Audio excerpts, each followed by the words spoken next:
And we influenced some of the biggest shows of all time. And dare we say, Friends.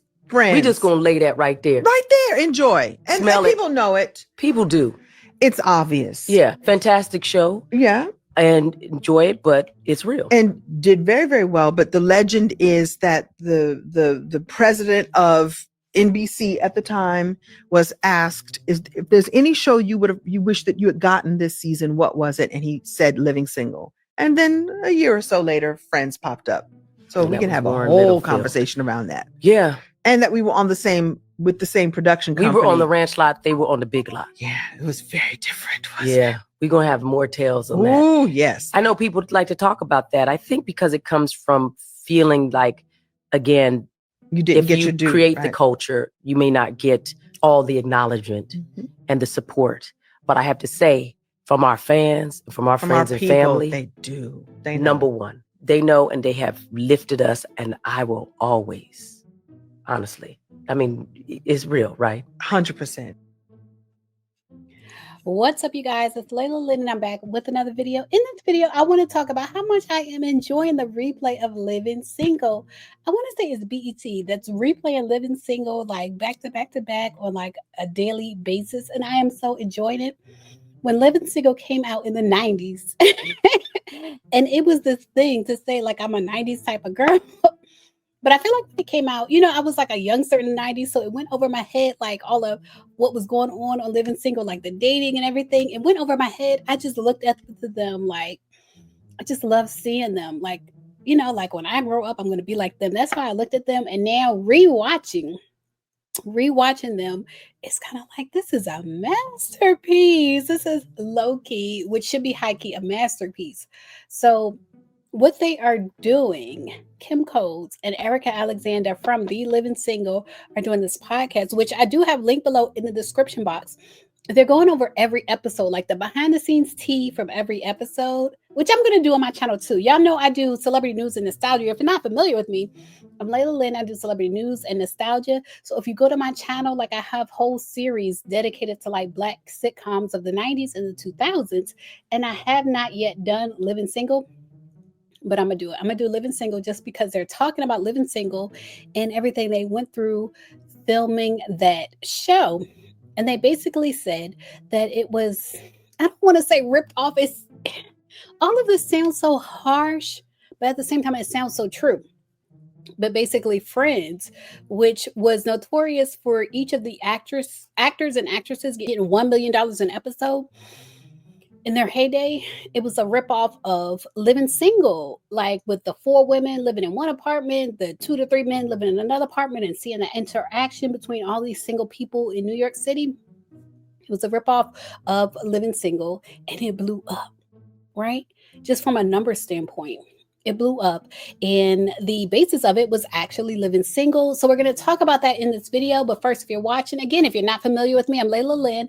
Go ahead and subscribe to this channel. Click the thumbs up button. Click the notification bell. Leave a comment. Like, do all the YouTube things to support your girl in this YouTube algorithm. Don't let me get ripped off by somebody else, you know, from another ethnicity doing the type of content I do when it comes to celebrity news and nostalgia. Like, support your girl in this space, and let's go ahead and get into it. I actually covered this a few years ago for my She Shed.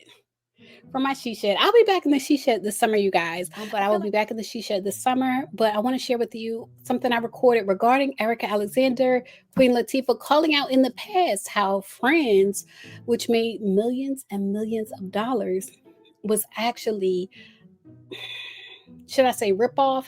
Should I say remake? It was based on Living Single.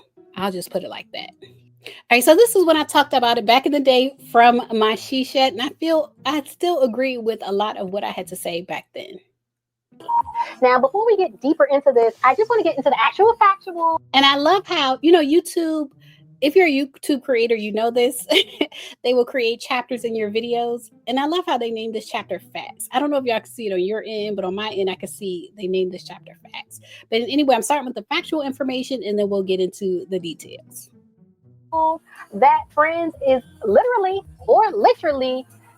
a reboot, a remake a gentrified version of Living Single. Queen Latifah, who is a credible source, as they say, Queen Latifah, who is a credible source, spoke on this in 2016 before this was even a controversy. She spoke on this because she was asked about it, and she was asked, was Friends a remake of Living Single? And she explained how she was in a meeting, some type of meeting or conference with the president of NBC, and Living Single aired on Fox. And the president of NBC was asked if he could have any show that aired on Fox, what would it be? And he said he would have Living Single. And the next thing she knew, Friends was airing on NBC. The fact that the star of Friends, Ross, was arguably the star of Friends, the fact that he either didn't know, is pretending not to know, or forgot that he knew that Friends is a gentrified remake of Living Single is outrageous to me. So like I said, I would like for this video to be productive, and I would like anytime that I'm upset about something or enraged about a racial issue, I would like it to be productive. So I want to educate people who are watching this video who may be non-Black. I'm going to educate those people on how to be an ally and not come in thinking you're swooping in and saving the Black people, saving the minorities. Because the reason I was phrasing it like that is because the actor who played Ross on Living Single had made some comments that he may have been trying to be an ally to the Black community, but it gave white savior complex. And that's why I was phrasing it like that. Like, don't think you're a white savior coming in and saving the Black community. Like, let's just, be you, be yourself, be real about it. You are not anybody's savior, but we do appreciate allyship.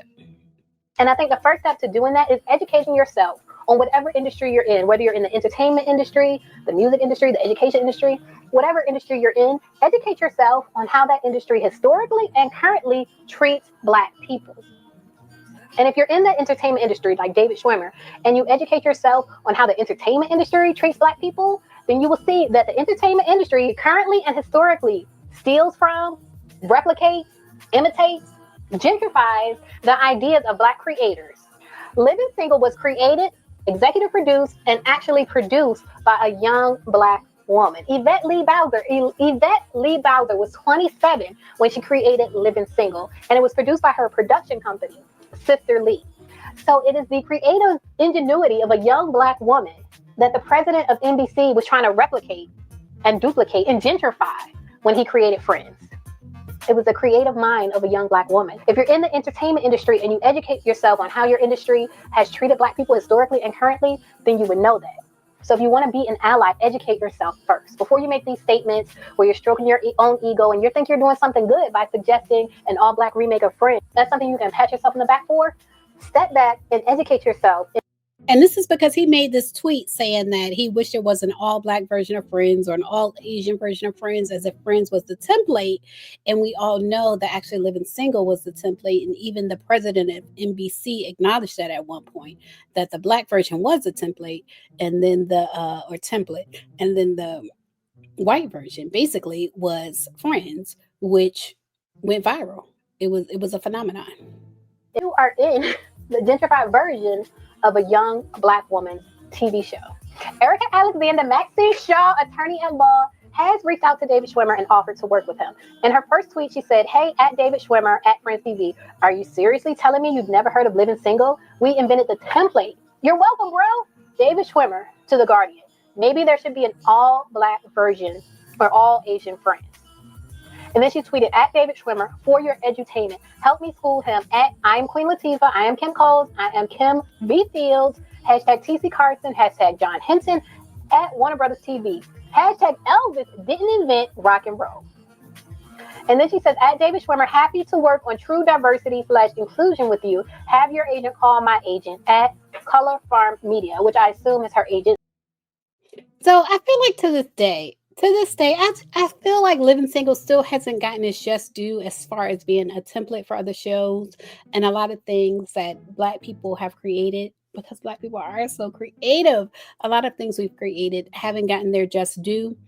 And so when they make these statements about Living Single being the template for Friends and Friends going viral, I feel like it's still, I feel like they still haven't been compensated is what I'm saying. I feel like they still haven't been compensated. And we influence some of the biggest shows of all time. And dare we say, Friends. We just gonna lay that right there. Right there. Enjoy. And Smell it. people know it. People do. It's obvious. Yeah. Fantastic show. Yeah. and enjoy it, but it's real. And did very, very well. But the legend is that the president of NBC at the time was asked, if there's any show you wish that you had gotten this season, what was it? And he said Living Single. And then a year or so later, Friends popped up. And there it is. That's all there is to it. He wanted Living Single, and then Friends, which was a gentrified version of Living Single, popped up. You guys, I'm leaving a link in the description box to their podcast. Their podcast is amazing. It brings back all the feels. And for those of us who are not quite adults yet, when they were airing Living Single, I would definitely suggest that you rewatch the show and watch their podcast, because there's so much to it as far as the concepts on the show, which were amazing, but also the behind the scenes tea of the show. And y'all know me, I like to get a little messy. So I will be talking about who was dating who on the show. I'm going to do a whole series dedicated to them, like I've dedicated to a lot of 90s sitcoms. So y'all stay tuned for that. And as always, thanks for watching.